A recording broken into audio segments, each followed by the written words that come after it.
আকাশে এক ছোট্ট বৃষ্টির ফোঁটা ছিল। তার কোনো বন্ধু ছিল না, সে খুব একা অনুভব করত। একদিন সে ভাবলো, আমি পৃথিবীতে গিয়ে কাউকে সাহায্য করব।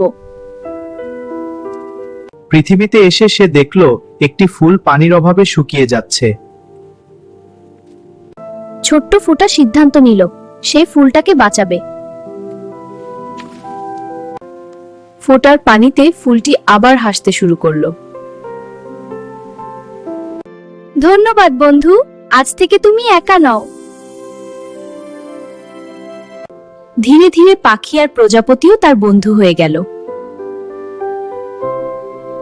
ছোট্ট সাহায্য পৃথিবীকে আনন্দে ভরে দিল। ছোট্ট ফোঁটা বুঝল, ভালোবাসা দিলে বন্ধুত্ব পাওয়া যায়। আমরা ছোট হলেও ভালো কাজ করলে পৃথিবী সুন্দর হয়।